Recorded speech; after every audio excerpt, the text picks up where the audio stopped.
Bonjour, nous sommes avec M. Mario Stasi, président de la LICRA. Monsieur, on va vous laisser vous présenter et nous répondre. Vous savez, on vit une époque avec les réseaux sociaux, il y a beaucoup de discours de la haine. Alors vous, la LICRA, on sait qu'avec beaucoup d'autres associations, vous jouez un rôle important pour le vivre ensemble. Alors expliquez-nous votre point de vue, nous parler des missions, en tout cas de votre rêve d'une France, d'une République unie, etc.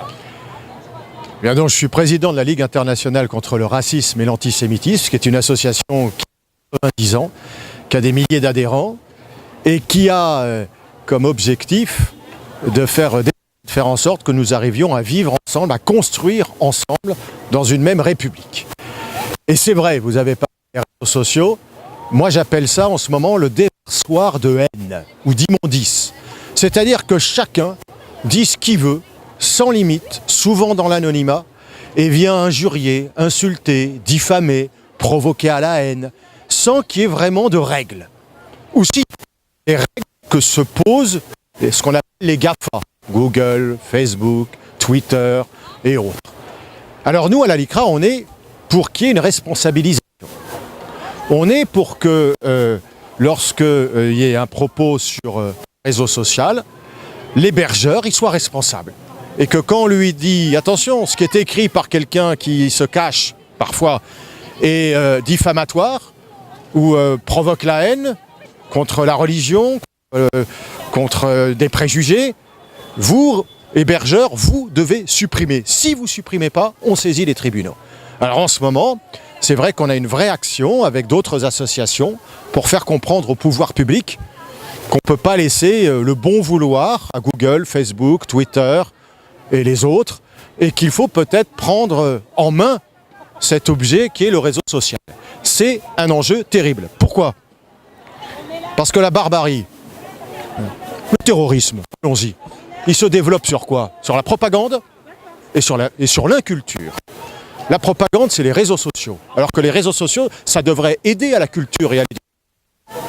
Et l'inculture, c'est un deuxième axe d'action très fort de la LICRA. C'est l'éducation.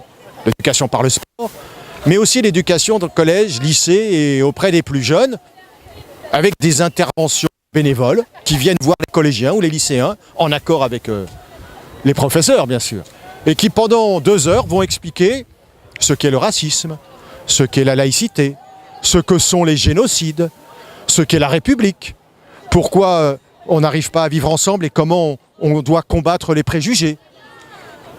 Le Rome est un voleur, le Juif est toujours plein d'argent, l'Arabe est un terroriste. Tous ces préjugés complètement criminels qui, petit à petit, par la propagande, viennent cristalliser des haines. Voilà.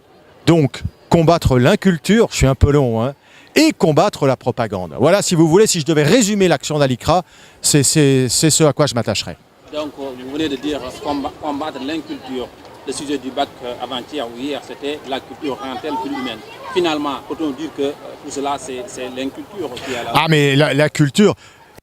hier, j'avais une réunion avec ce qu'on appelle le bureau exécutif, celui qui dirige avec moi cette association. On a des milliers d'adhérents. Bon. Et puis on se posait la question, on a un très beau journal qui s'appelle Le Droit de Vivre, et puis on se posait la question de savoir, il coûte cher, mais qu'est-ce qu'on fait ? Puis à un moment, il y en a un qui a pris la parole et qui a dit, Winston Churchill, je le dis pour mes amis qui ne le savent peut-être pas, qui était le Premier ministre au moment de la Deuxième Guerre mondiale, on demandait à Winston Churchill, il faut faire des économies dans les musées, il faut faire des économies, c'était les musées et, je ne sais plus, dans la culture, nous sommes pendant la guerre. Et Churchill, qui fumait le cigare, pose son cigare et dit, mais si on doit baisser les dépenses pour la culture, pourquoi faisons-nous la guerre ? La culture, c'est essentiel. Cultiver les uns et les autres. Et ce que j'ai beaucoup aimé aujourd'hui dans Educap City, c'était évidemment ce rassemblement de jeunes, mais il y avait plein de stands qui permettaient aux jeunes de jouer intelligemment, d'apprendre les gestes de secours, d'apprendre leurs droits. Le défenseur des droits est aussi partenaire d'Educap City. Et voilà, c'est tout ça qui pour moi est essentiel, la culture et l'éducation. Merci monsieur Mario Stasi, C'est bien, c'est comme ça. Ouais. Est-ce que je peux dire juste une chose? Je vous écoute, allez-y. Je suis très heureux que le Sénégal ait gagné hier. Ah, voilà, c'est tout. merci. Ça n'a rien à voir, mais ça m'a fait chaud au cœur. Parfait, merci à vous. Donc je rappelle que vous êtes le président de la LICRA. Merci encore une fois de nous avoir accordé cet entretien sur IK News. Je serai toujours à votre disposition. Merci beaucoup.